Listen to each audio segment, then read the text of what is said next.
The night before my 65th birthday party. I couldn't sleep. I lay in the dark listening to the wind off Georgian Bay.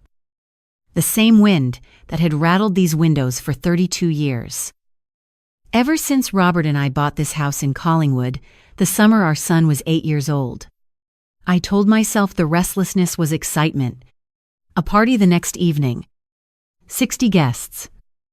My son Daniel organizing everything. I told myself that I didn't believe it. Something had been sitting wrong in my chest for weeks. Small things. The kind you explain away because the alternative is too painful to consider.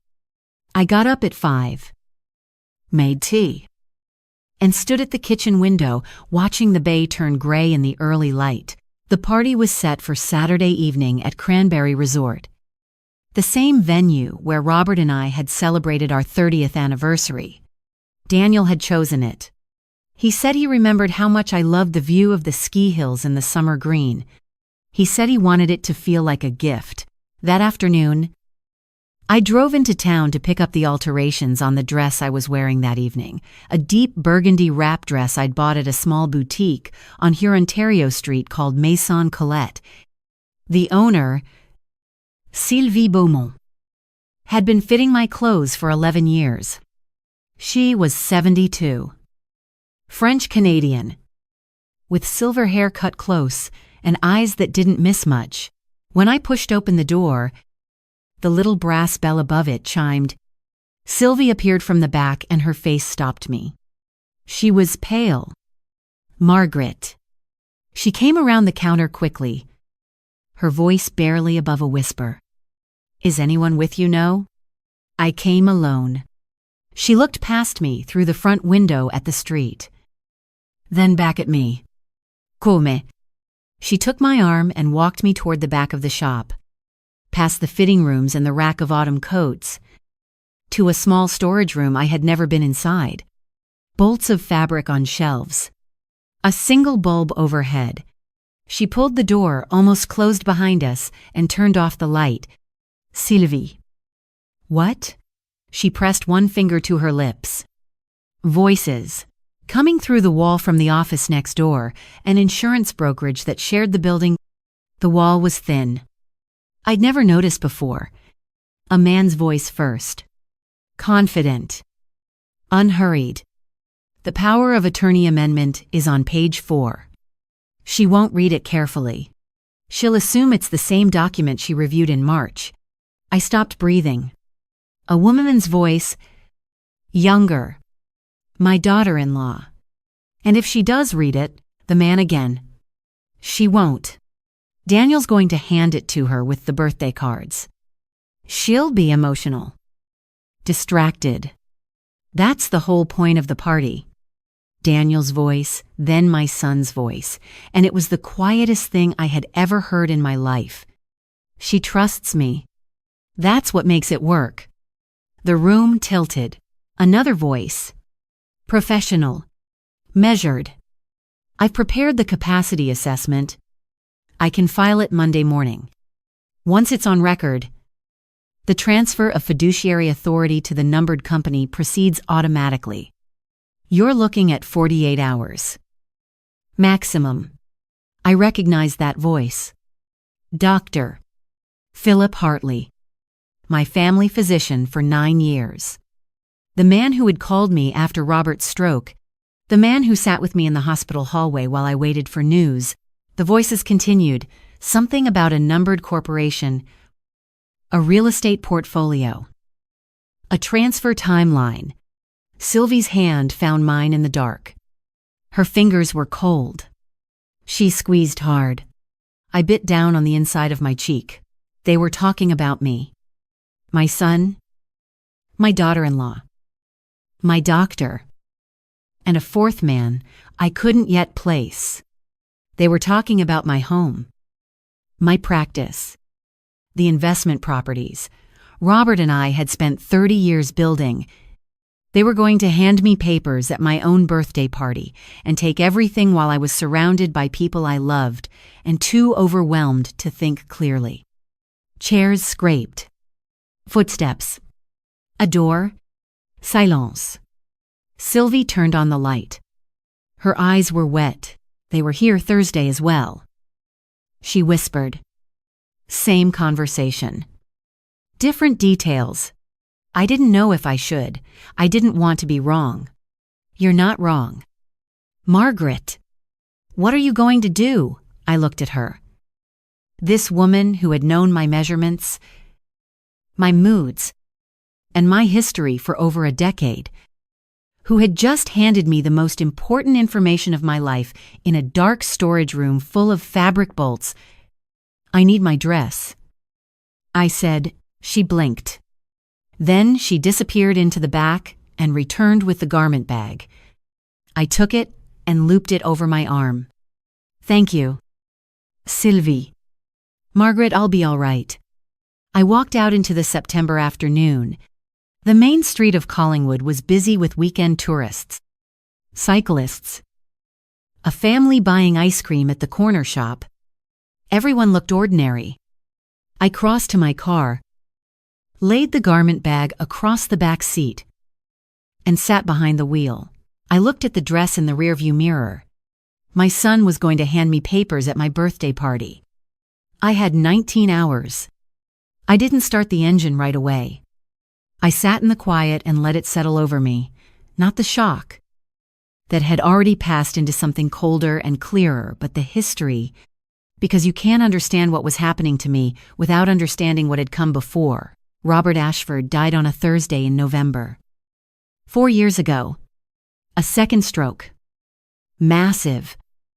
In the office of our shared medical practice in Barrie. He was 66. We had been married 37 years. I was 61. Still working full-time as a family physician. Still believing we had 20 more years. The practice was half his.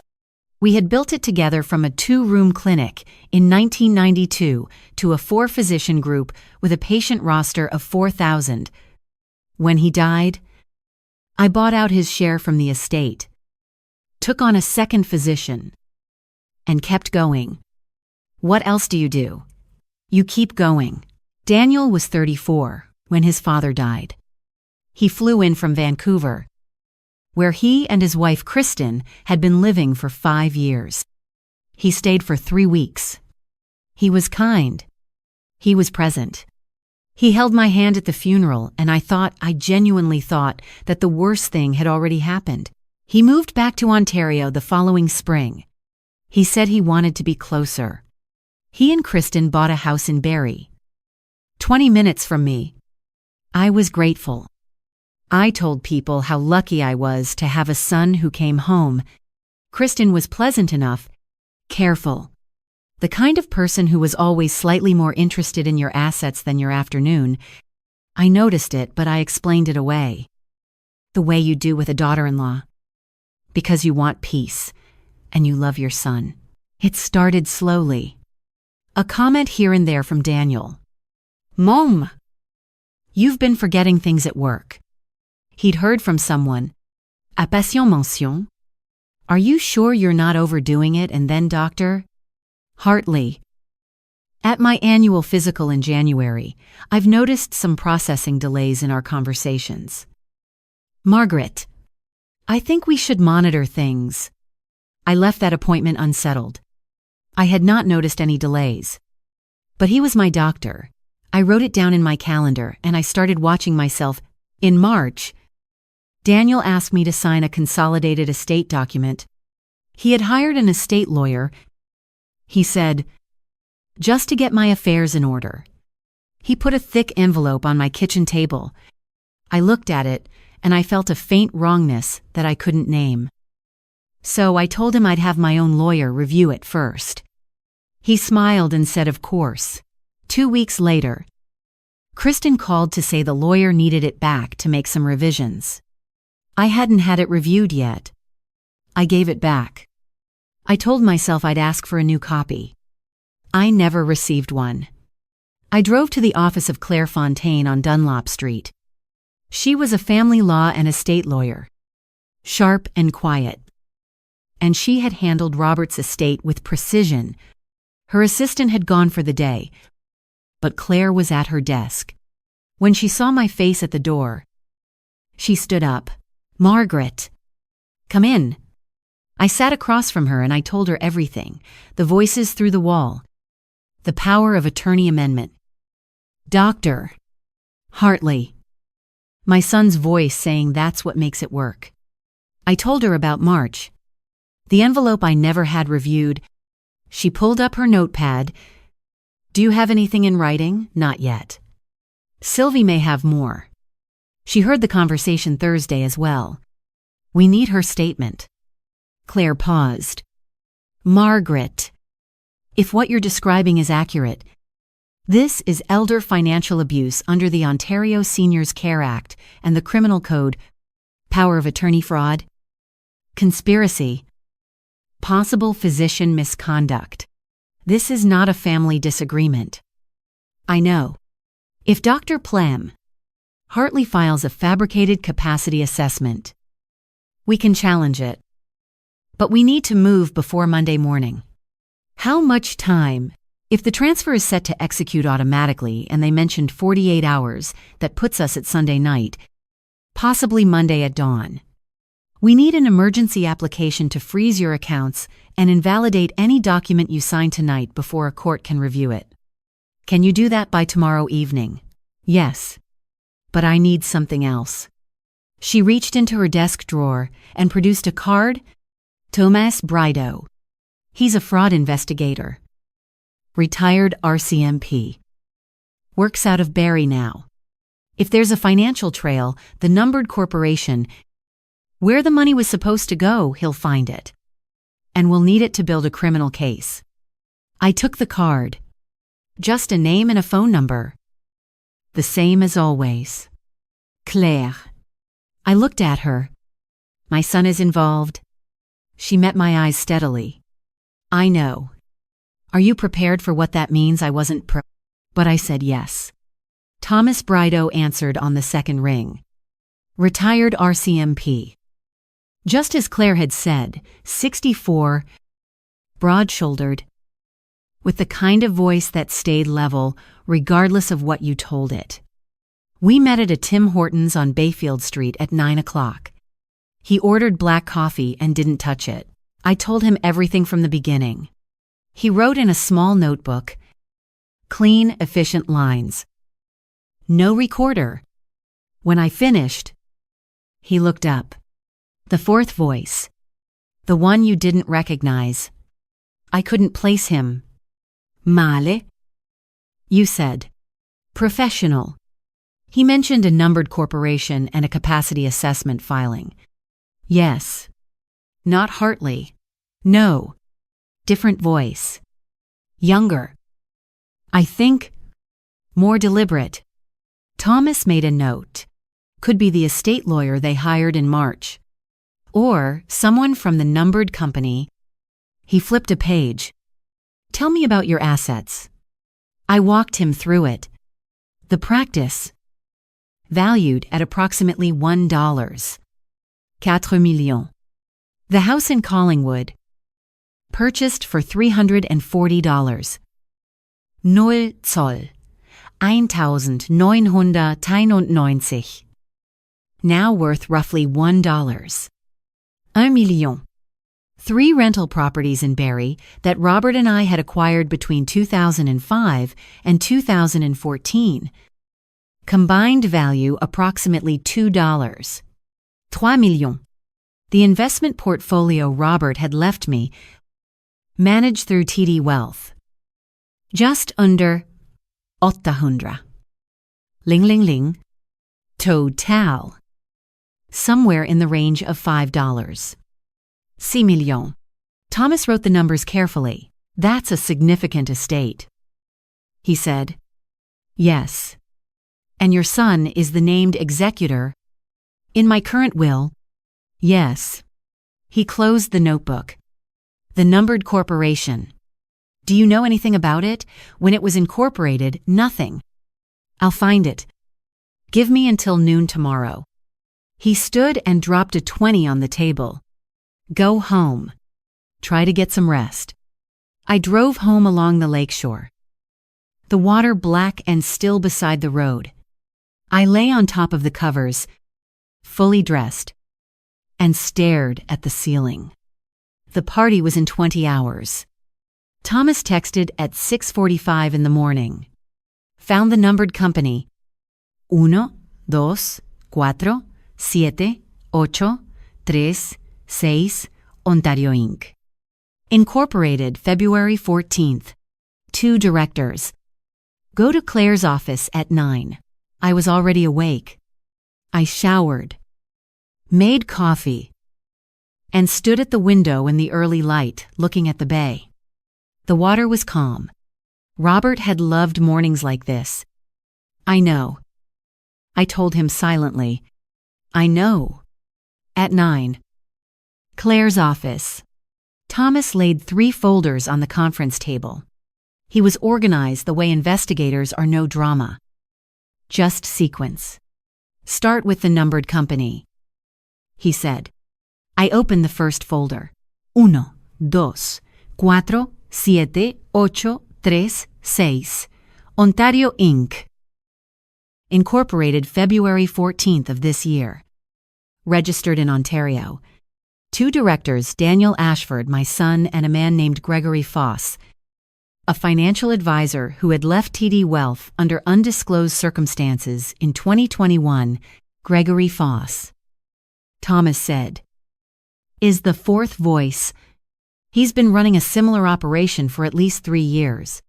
I found 2 prior cases, both elderly clients in Simcoe County, both involving fabricated capacity assessments, both involving a compliant physician. Who was the physician in those cases? Thomas looked at me steadily. The records are sealed. But the pattern is identical. Assessment filed on a Monday. Power of attorney activated by Wednesday. Assets transferred out of country by Friday. Claire leaned forward. Out of country where? The Cayman Islands. In one case. Panama in the other. He opened the second folder. Bank statements. A wire transfer February 20th. From 1, 2, 4, 7, 8, 3, 6, Ontario Inc. to an account I didn't recognize. 40美元. Ling ling ling. That's the retainer paid to Foss when the company was incorporated. He pulled out a printed email. From Gregory Foss to Daniel. Dated March 3rd.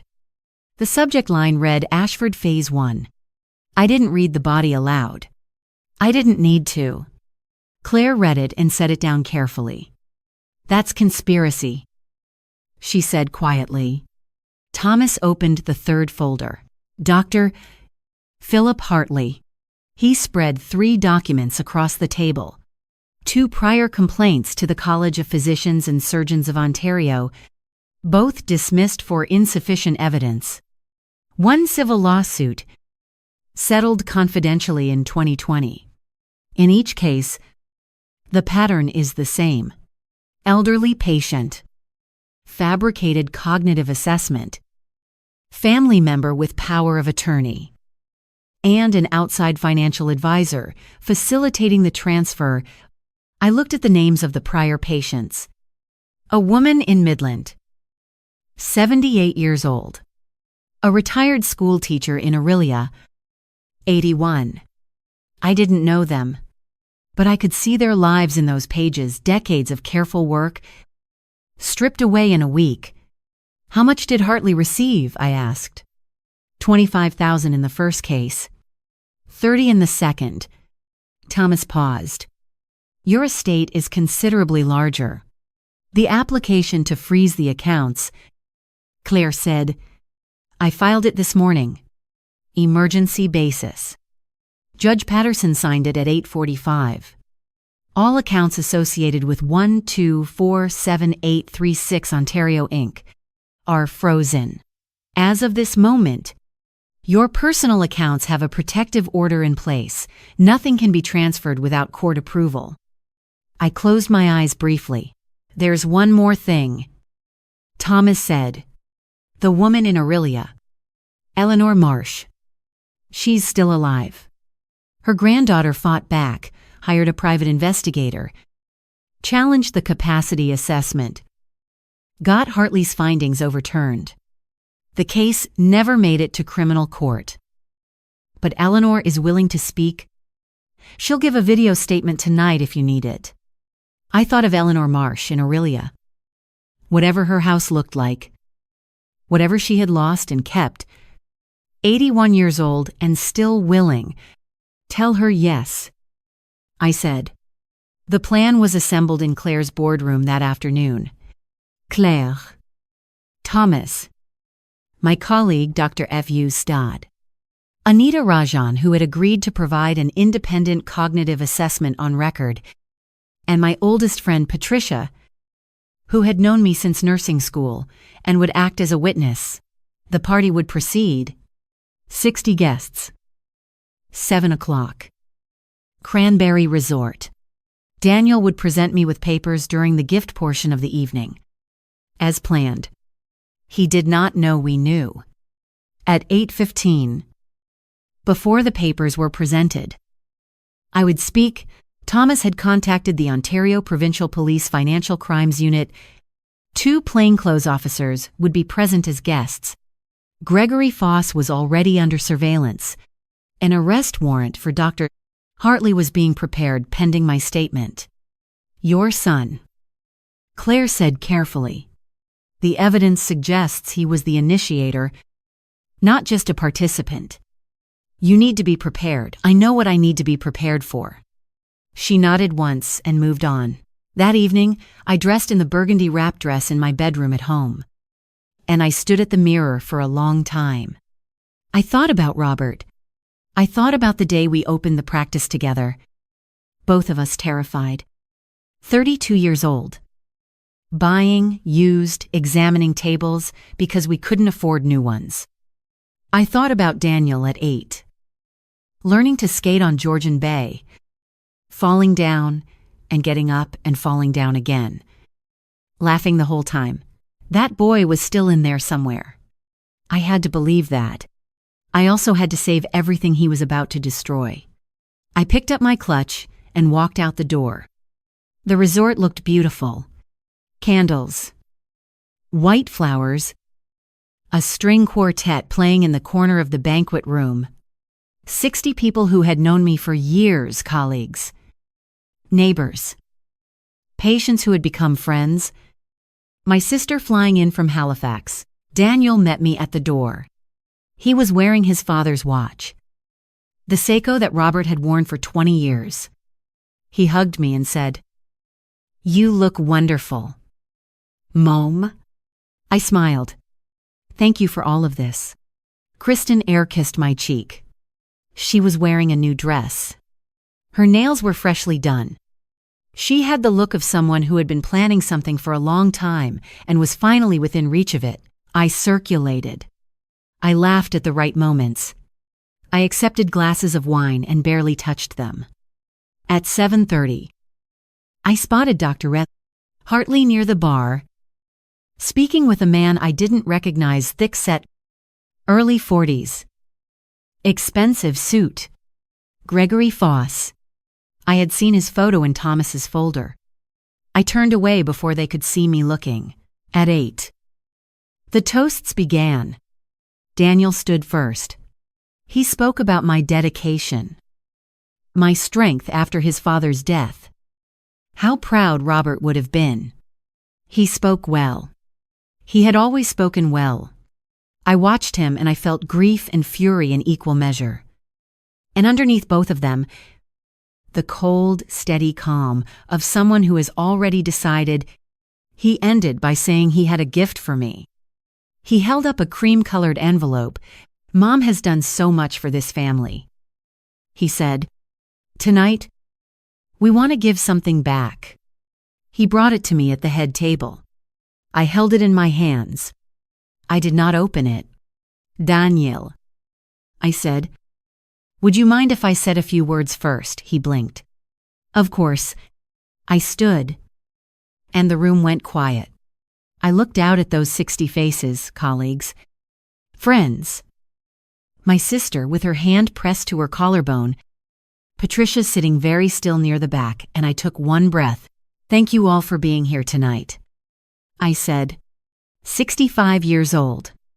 I didn't expect to feel this way about it. But standing here, I feel more clear-headed than I have in years. A few people laughed. Daniel smiled from his seat. "I've been a physician for 33 years. And one thing medicine teaches you, beyond all the clinical training and the late nights in the cases, you never forget, it teaches you to recognize a pattern. The small signs that something is wrong before anyone else sees it." The room was very quiet now. "This week, I recognized a pattern." Daniel's smile did not move. But something behind it did. 30 years ago, my husband Robert and I started a practice with 2 examining rooms and a patient roster of 40 people. We built it together. We built everything together. When Robert died 4 years ago, I kept going. Not because I had to. Because it was ours. Because it mattered. I paused. "I want to tell you something about what I've learned this week. And I ask that you stay with me. Because it involves people in this room." I nodded toward the back. And Thomas pressed a key on his laptop. A screen lowered behind me, the same setup we had tested at 3 o'clock that afternoon. The first thing that appeared was a corporate filing document. 1, 2, 4, 7, 8, 3, 6, Ontario Inc. Incorporated, February 14th. 2024. Directors Daniel Ashford and Gregory Foss. A numbered corporation was incorporated in February. I said, "Its purpose, as described in internal correspondence, was to receive the transfer of my home, my medical practice, and my investment portfolio, combined value approximately $5. 6 millions. Someone gasped. I heard chairs shifting. Gregory Foss stood up near the bar. The plainclothes officer to his left stood up at the same time. I continued. The transfer required 2 things. First, an amended power of attorney, which Daniel was going to ask me to sign tonight. In this envelope, I held it up. Buried in page 4 is a clause that, upon a finding of cognitive incapacity, transfers all fiduciary authority to the numbered company immediately, with no further oversight required. I set the envelope on the table. Second, it required a medical assessment declaring me incapacitated. That assessment was to be filed Monday morning by Dr. Philip Hartley. Hartley, near the bar, did not move. His face had gone completely still. Dr. Hartley has done this before. Twice. That we know of. 2 other patients in this county, their names are in the file with the Ontario Provincial Police, who are present tonight. The screen changed. Eleanor Marsh appeared. 81 years old. Seated in a bright living room in Aurelia. Her hands folded in her lap. "My name is Eleanor Marsh," she said, her voice steady and clear. "In 2021, Dr. Hartley filed a capacity assessment stating I could no longer manage my own affairs. I was perfectly well and he fabricated the findings. My estate was nearly transferred before my granddaughter intervened." She looked directly into the camera.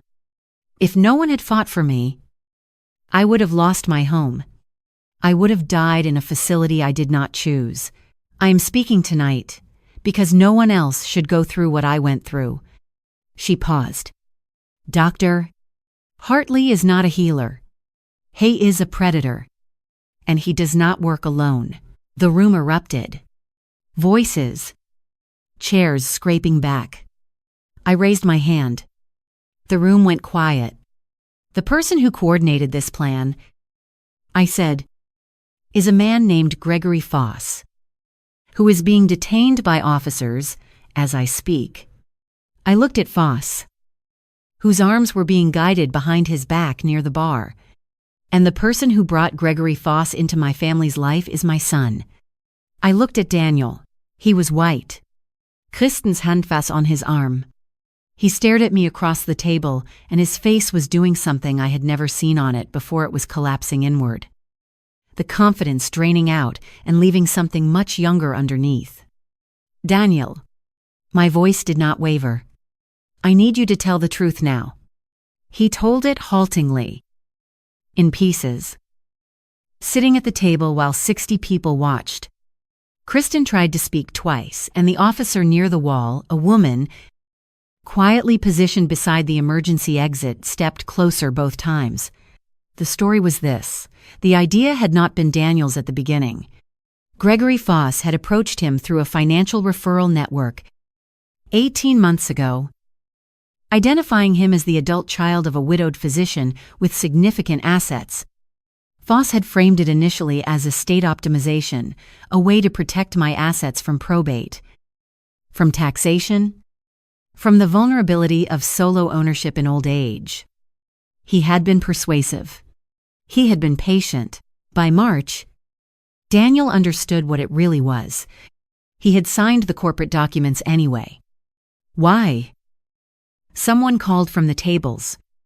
Daniel looked at his hands. Because Kristen and I are in debt.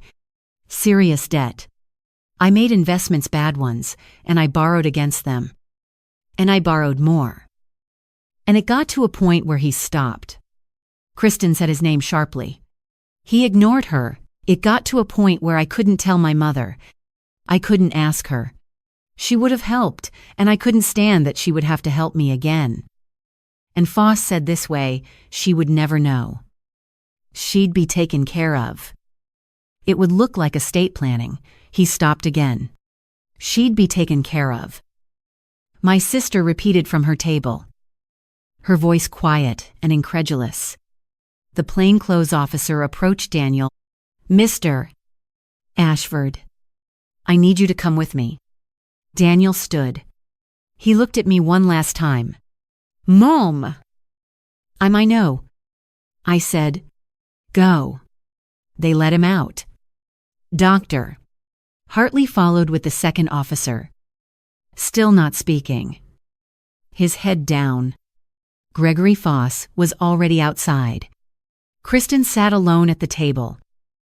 Her new dress and her new nails. And said nothing. The room was silent for a long moment. Then Patricia stood up from her table near the back. She walked to the front and put her arm around my shoulders, and that was the moment. Finally, that my eyes filled. Happy birthday, she said quietly. What followed was not a clean resolution. Nothing real ever is. The legal proceedings took 8 months. Gregory Foss pleaded guilty to fraud over $5,000 and conspiracy under the Criminal Code of Canada. He received 4 years. Less credit for time served awaiting trial. And was ordered to repay $140, 0 inches fees, collected from his previous victims. His securities license was permanently revoked. Dr. Philip Hartley was found guilty of 2 counts of fraud, falsifying medical records, and professional misconduct. The College of Physicians and Surgeons of Ontario revoked his license. He received 3 years in a federal institution. Eleanor Marsh and the family of the Midland woman who had passed away 2 years after her institutionalization launched civil suits. Both were settled. Hartley filed for bankruptcy in January. Daniel was charged with conspiracy to commit fraud. He pleaded guilty in November and received a conditional sentence, 18 months to be served in the community. 240 hours of community service. Mandatory repayment of legal fees. And 3 years probation. The Crown accepted the conditional sentence on the basis of his cooperation, his clean prior record, and the assessment of his legal team that Foss had been the primary architect of the scheme. I did not testify against him. I submitted a written victim impact statement. I said what was true, that he was my son, that he had made a devastating choice, and that I believed he was capable of becoming someone different. I don't know if that was mercy or weakness. Some nights I still don't know. Kristen left in November. She moved back to Vancouver before the sentencing. Daniel let her go. He called me on a Tuesday evening in December. The first time we had spoken since October. "I've been seeing someone," he said. "A therapist. In Barrie, twice a week." He was living in a rented apartment. The condo in Barrie having been sold to begin repaying his debts, he had found contract work in healthcare administration. Entry level. A significant step down from where he had been. He said, "I don't expect you to forgive me." I said, "I know." He said, "I keep thinking about Dad. About what he would say." I didn't answer that. Some things are not mine to give. But I didn't hang up either. We talked for 20 minutes. The weather. His apartment. Whether he was eating properly. Small things. The building blocks of something or nothing. I wasn't sure which yet. When we hung up, I sat in Thomas's old office, Robert's office. As I still thought of it and looked at his photograph on the desk, I had kept everything. The practice, the house, the properties. All of it intact. The court order had held. The emergency application had worked, and yet, I kept it. I told Robert's photograph, but I don't know what it costs. There's something I need you to understand about what really happened. If you've stayed with me this long, the plan Foss brought to my son found a crack to enter through, and I made that crack myself. After Robert died, I worked. I worked the way grief makes you work. Filling every hour so the quiet can't find you. I missed Daniel's 35th birthday because of an emergency at the practice. I canceled 2 trips we had planned to visit him in Vancouver. When he moved back to Ontario and I had the chance to rebuild what the years of distance had cost us, I worked some more. He came to me in March with that envelope on my kitchen table, and part of him, I think, wanted me to say, "Daniel, sit down. Let's talk about what's really going on." I looked at the envelope and I felt the wrongness, and I said I'd have my lawyer review it. I kept the door professional. I kept the distance I had been keeping for 4 years. Foss saw a son who was ashamed and isolated from his mother. He offered him a solution that required no hard conversation. No humiliation. No asking for help. He just had to let it happen. I'm not excusing what Daniel did. He made a choice. He made it again and again over 18 months. He is accountable for that, and he knows it. But I look back at that kitchen table moment and I wonder what might have been different if I had set down the envelope and said, "Never mind the papers, are you all right?" I don't know. I genuinely don't know. In February, Daniel wrote me a letter. 6 pages. Handwritten on lined paper. The same kind we used to buy him for school. He wrote about his father. He wrote about growing up watching me and Robert build something together. Always together. And then watching me carry it alone and never ask for anything. He wrote that he had felt unnecessary for years. That Foss had offered him a role, even a terrible one, at a moment when he had none. He wrote, "I know that's not an explanation. I know it doesn't make it right. But I want you to understand that I wasn't thinking about the money. Not really. I was thinking about being the one who did something instead of the one who watched. And then, Dad would be ashamed of me. I'm ashamed of me. But I'm still here. And I'm trying." I read it 4 times. The last time, I cried. I wrote back. 2 pages. I told him the truth, that I had built the walls between us as much as he had. That I had mistaken endurance for strength and distance for independence. That the practice and the properties were just things, that what I had almost lost that was irreplaceable was sitting in an apartment in Barrie. Eating takeout alone. trying to become someone better. I told him I forgave him. Not because it was easy or because the wound was closed. Because he was my son. And because I believe people can change when they choose to. And because Robert raised us both to believe that. I mailed the letter on a Wednesday. He called on Saturday morning. We talked for an hour. At the end, he asked if he could come to Collingwood sometime. Just for a day. He wanted to see the bay.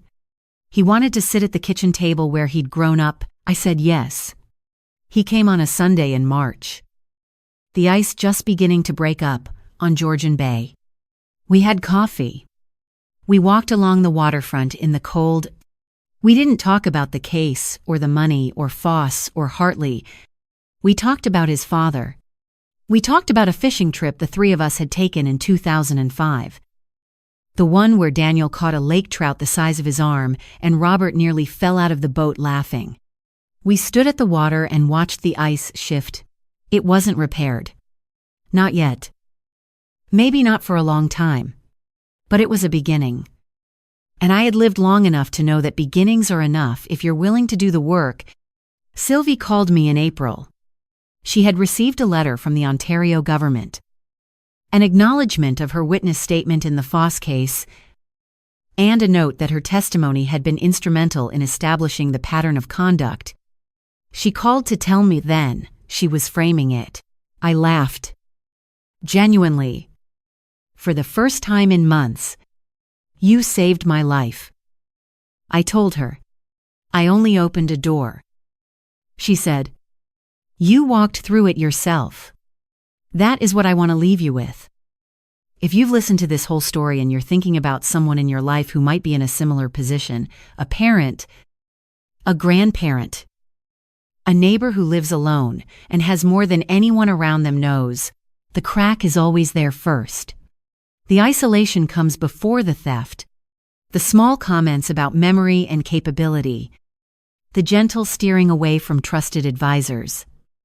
The manufactured dependency. It all happens slowly. Over months. And it happens to people who are sharp and competent and loved. It happened to me. It happened to Eleanor Marsh. It happened to the woman in Midland who did not survive it. Pay attention to the cracks. In your family. In your relationships. In the space between people who should be talking and aren't. That's where they enter. And if someone grabs your arm in a back room and says, listen, listen, if this story reached something in you, I'd be glad to know what you're thinking in the comments.